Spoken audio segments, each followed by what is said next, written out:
With just a few short weeks to go until 2025 Topps Series 1, some collectors seemingly are not going to get this release. And today I'm going to tackle the question head on: why collectors are upset with 2025 Topps Series 1. So what's going on, guys? It's Grip Ripper. Before we get into the video today, let's plug the giveaway as usual. And I have some announcements, so be ready. Of course, giveaway first, though. 11,000 subscribers. We'll be giving away packs of most likely Series 1. All you got to do is be subscribed, like this video, turn on the post notifications for all the content you see on the channel. And last but certainly not least, leave a comment down below of your craziest, wildest, and boldest take you may have for this upcoming baseball season that just starts in a couple weeks. Kind of crazy to believe that spring training is literally less than 30 days away at this point. But yeah, let's not waste any more time because I have some breaking news. So, of course, a major announcement. I kind of alluded to this yesterday on my community tab, but we have major breaking news here to share for you guys today. We are moving out. In February, we are moving out of this setup. We are going to a professional-ish setup in February. That's going to include seeing my face at all times, a professional microphone, professional lighting, and everything. I'm really taking this up to the next notch, as high as I possibly can think of. And yeah, that is announcement number one. Now, the second announcement, I didn't tell anybody, is we are starting a brand new channel, and we're calling it the Grip and Rip Show. That is right, the Grip and Rip Show, where we are going to do an ESPN-style baseball talk show, and I am going to try to include other creators and other, maybe some fans and things like that, taking like video call questions and things like that. So I am really upping the ante in 2025. I told you, man, 2025 is going to be known as the Renaissance era on this channel, and I really meant that when I said it. So we are doing a complete channel revamp and a whole new channel starting February. So I am very excited to finally announce that construction has begun, and I am very excited. It should be done the first week of February, so right in time for Series 1. And yeah, so there is that. So let's get into it. I will like to say first, though, shout out to the couple fans I met at Pirates Fest. One in particular, and if this is you, man, please comment down below. He came all the way from Canada. That is right, Canada, to go to Pirates Fest. Pirates Fest was fun. I will say, though, the only complaint I have with Pirates Fest is that they absolutely need to find better ways for fans to meet the players. Because I'll tell you one thing. I was like literally 2 feet away from Paul Skeens, okay? And he was wanting to sign autographs. I was just about to get a Paul Skeens autograph. We were standing next to each other. I kid you not. He's a freaking tall dude, by the way, FYI. Regardless, there's like these producers they had that ripped the players away from the fans, which that's just not team friendly at all. I don't know. That was pretty bad, I must say. The event was obviously free and everything like that, but still, I mean, the players wanted to meet the fans. You could clearly tell, by the way, some of the players were not too happy about it, because I was standing next to Nick Gonzalez as well at one point. Brian Reynolds, he got pulled off stage, which he was not happy about. I heard Jared Jones was not happy about it either, so I don't know. It was not really that fan friendly, if I'm going to be honest, but I did get a couple autographs and things like that, so it wasn't too bad. So so let's get into the real topic. And this topic actually comes today from the subscriber I met at Pirates Fest. One of the other subscriber from Pittsburgh I met at Pirates Fest asked me to do this video today, and he said, can you maybe do a video tackling this question on why collectors are upset at 2025 Topps Series 1? I was like, you know what? Let's do it. So this video is in honor of you, my friend. So yeah, let's tackle that question head on, shall we? Why are collectors upset at Series 1? Well, let's go back to the very beginning. The very, very beginning of this cycle. the base card design reveal. Okay. This is, in my opinion, where the outrage already started. Because we all know it. I mean, I'll give it a chance. I'll see what it looks like in person, in my hands. But the base card design is, honestly, I mean, you look at 2023, which was, I love 2023. I love the professional studio portrait in the front. I think that's great. I love that. 2024, also very solid. I absolutely loved the 2024 base card design. Like, I absolutely loved how the neon, this is probably not the best example because this is a parallel, but I like how the neon piping of like the yellow for the Pirates really sticks out. In person, it doesn't obviously show it on camera, but you know, if you hold these in person, even with Chrome, they really did a good job on the Chrome stuff this year for 2024 Topps base design. So I'll give them that. But really, the outrage really began was with that base card design reveal where people were like, yeah, this is really not that great.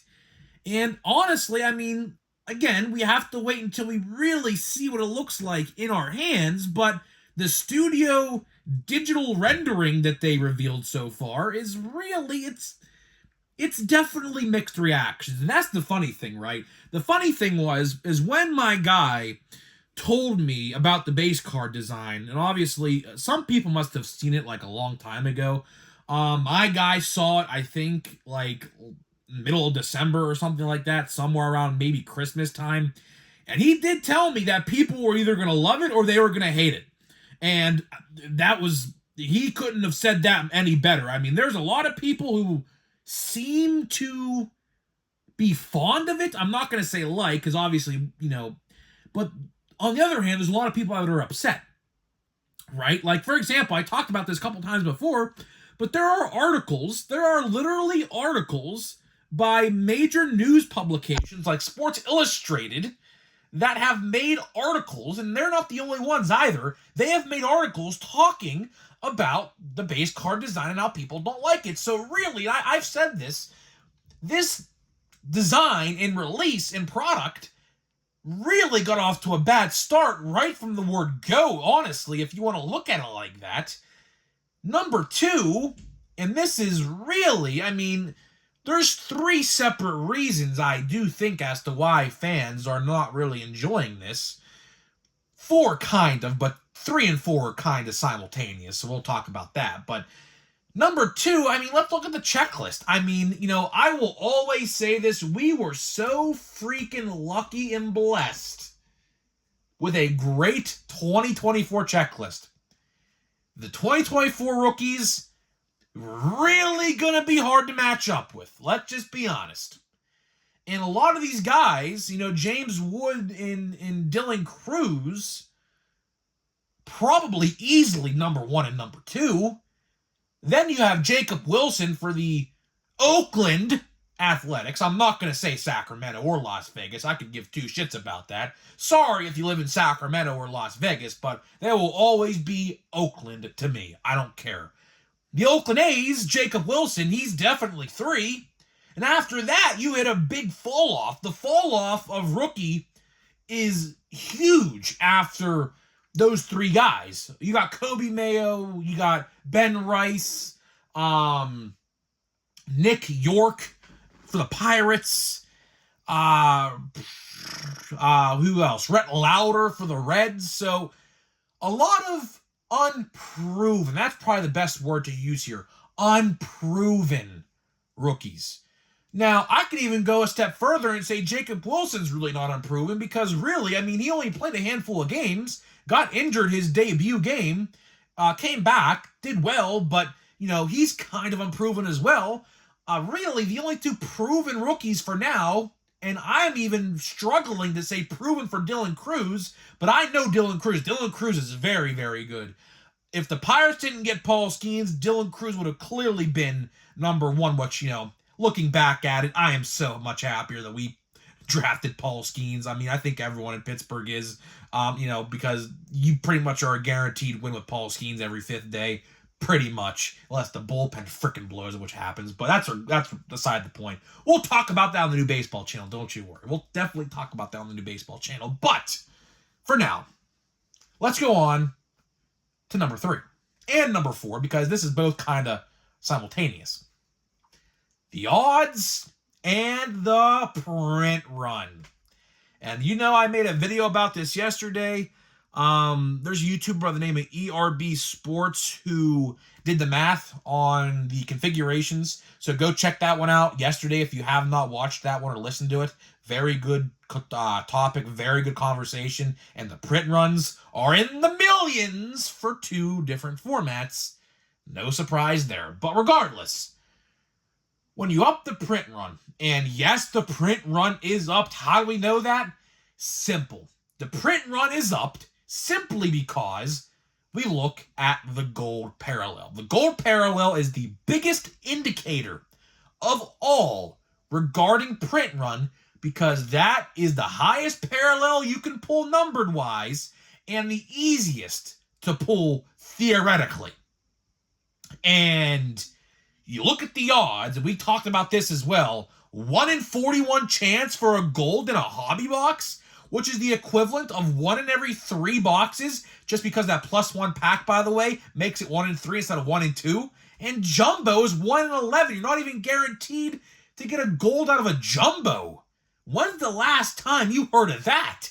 So that right there, my friends, is the biggest indicator that the print run is massively spiked. Now, we will really not know the grand total of base card until about August or so of Series 1 and 2, but with that being said, the print run for base cards is clearly in the millions.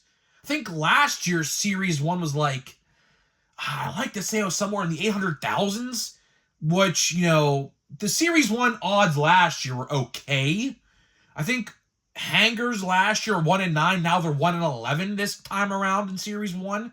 So you take those odds, just those couple boxes alone, multiply that by God knows how many, you could clearly tell the print run's astronomical for this release. Like I said, 1 million blaster boxes, 1 million hanger boxes. That's kind of insane. So that also is a big reason why that I truly do think collectors are upset. I don't think it's the fact that it'll be readily available, because believe me, if you thought, and here's the best part, here's the best news, if there's any positive takeaway you can take away from this video, it is this right here. If you want to find Series 1 at retail, you shouldn't be having trouble at all. 1 million hanger boxes, 1 million blaster boxes, plus the Fanatics blaster box as well. Yeah, you're definitely going to be able to find whatever you want, whatever you want, at probably any given time throughout the majority, I'll say majority, of the week. To wrap this video up, you know, what do I expect from Series 1? And I should probably make a whole entire video based on this topic alone. But what exactly do I expect from Season 1, Series 1? Well, I do think that, honestly, there is some overreaction. And honestly, that is due to my part as well. I definitely overreact. But, you know, that's what we do. We put on a show here. We don't just talk. We don't just talk like this. We talk like this. That's what we do here, okay? Right? But I do think the first wave, and I talked about this a couple days ago as well, I do think the first wave of this product will be pretty juiced because, of course, if people see it's juiced, they'll be more intense or enticed to go buy it. And if they are more enticed to go buy it, their profits go up. So I do think that the first wave of Series 1 will be juiced, or better than what the odds say, at least. Because, you know, I just think that's the thing. I mean, there are so many releases I can name, Platinum Chrome, Bowman, that the first wave is juiced, and then the second wave comes around and it's not nearly as good. That happens so many times. I am telling you, Topps can outright deny that that's the case, but I am telling you here today that it just feels that way. If you open a lot of retail product like I do, it just feels that way. You could feel it. You could definitely feel it. It's there. Like, I pulled 5 autos in 9 blasters last year out of Platinum Chrome. Statistically, that is not supposed to happen. And then the second wave rolls around, and I didn't pull a single parallel, which I was pulling a parallel of box in wave 1. So, it's definitely there, right? So, we'll talk more about that, though, when the time comes. Obviously, we still have about, I would say, 3-ish weeks to go until we get Series 1. It should be a good day, though. I do say, though, this is not related to Series 1, but we do have some other news regarding other products, like 2024 Topps Plain Jane High Number. That comes out March 25th. So I'm going to save this conversation for another day, but let me ask you something. And I guess I'll leave this as a cliffhanger for a future video. Maybe tomorrow, maybe some other day. I don't know. What's going to happen to Big League? Because Big League usually comes out in that time slot. Is Topps going to release 2 products in one day like that? Makes you wonder. So I'll leave you off with a cliffhanger right there until I pick that conversation up some other time. But that is all I got for you today. That is all I got for you today in this video. We're going to open a fat pack here of archives. And before I do that, let me tell you about today's sponsors of the video, which are Smackin' and SeatGeek. Of course, my very 2 good sponsors of the show. So Smackin', you get 10% off your entire purchase. Link down below. Click the link. It'll already be applied to your cart. Buy whatever you want. They just released 2 new flavors, teriyaki and salt and vinegar.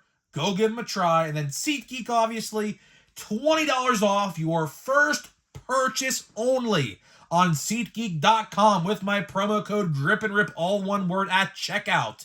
So go grab some tickets. Baseball, tickets are definitely out for every team now, just about.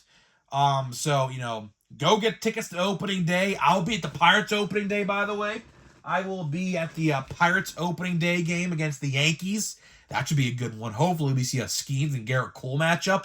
That would be fun to see. But, obviously, Pirates don't play their first game at home. We play in Miami again this year to start the season off. So the chances we do get an ace versus ace matchup at home on the home opener is going to be probably statistically almost impossible. Because I do think we play 7 games and they play 6 before that day.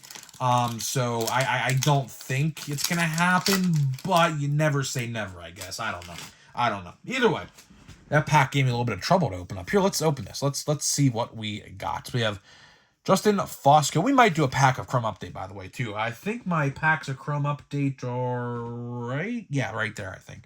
We have Ronnie Mauricio. I think, this is the same pack collation that I think I pulled the other day. Gotta love pack collation, man. Jonathan India, not even a red anymore, but whatever. Gio Urshela. We got Kodai Senga. We got Carl Raleigh. We got Lane Thomas. We got Fernando Venezuela, RIP.